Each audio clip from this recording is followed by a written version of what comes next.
Бында һәр һыйыр һауын вакытын үзе тоеп инә. Робот һауынсының эшен оператор бүлмәһенән компьютерда программалаусы көйләй. Һауын вакыты 4 сәгать һайын кабатланып тора. Иң һөтле һыйыр тәүлегенә 30-35 килограмм туклыклы ризык бирә. Токымлы һөт һыйырдары сыгышы белән Финляндиянан. Башта бик күп карадык. Инде токым алырга кайсы сәйбәт безнең өчен. Бу сыйырларның сөтләре бик качественный гәйбәт. Аларның жирныслары 4-8. Плотностлары 3-9-га, анда кислотностлары 7. Булай 19 елдан башлап буны башладык без. Бу эшне үзебезнең вложениендә монда бар. Үзебезнеке дә 120 мең. Министерство безнең сельское хозяйстводан 40 миллион безгә помогать итәләр. 150 баш һыйыр ел әйләнәһенә ферма бинаһында асрала. Көтүлеккә сыгару планга инмәй, айшырдар эсенә яратмай. Мал азыгы бесән, сенаж, гранулалы көнбагыш төпрәһе, фураж һәм туз. Сыйырга обязательно туз кирәк. Син балар тузны күбрәк алыйлар, суны күбрәк эчәләр. Суны күбрәк эчкәч, сөтне дә күбрәк бирәләр. Фермала бар хәрәкәттәр роботлаштырылган. Азык рәтләп бирү, тизәк сыгару кеүек гадәти эштәрдән башлап, малга массаж яһаучы щетканы кабатуга тиклем автомат шөгыльләнә.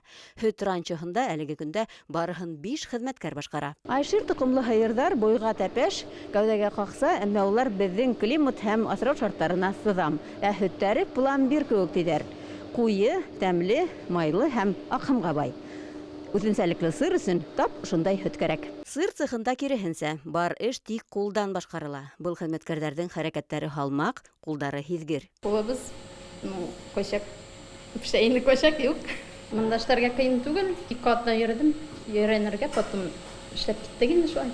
Әле осталар гурмандардың иң дәре мөкиббән буратыны бешә.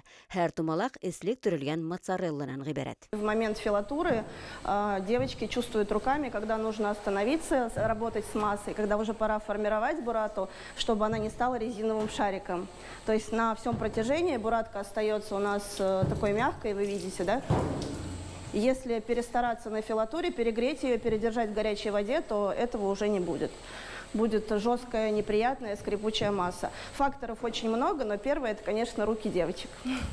Технолог Екатерина Денисова Мәскәүдән сакыртып алынган белгес. Яңа курмаш юнселдәренә Италия сырдарын җитештерү сирен аса.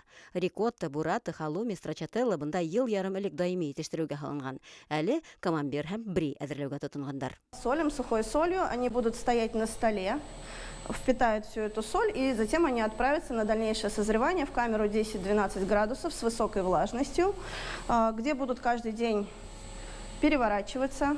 Будем следить за влажностью, будем следить за тем, как работает плесень. И спустя где-то 10 дней они уже полностью обрастут белой плесенью, будут готовы к упаковке и, в принципе, к реализации как молодые сыры. Белгес тәҗрибә уртаклашып кына калмай, бер үк вакытта сырның яңа төрләрен сыгару буенча сынаулар да алып бара. Был һавыткыста, мәсәлән, 2 атнанан сембер сыры дип исемләнгән өр-яңа төр сыр өлгерә. Әлегә ул патент алмаган, әмма сифаттары буенча голланд сырынан кәм түгел, әтәме белән хатта яхшырак икәне мәгълүм. Чөнки ул саф табигый һөттән яһалган.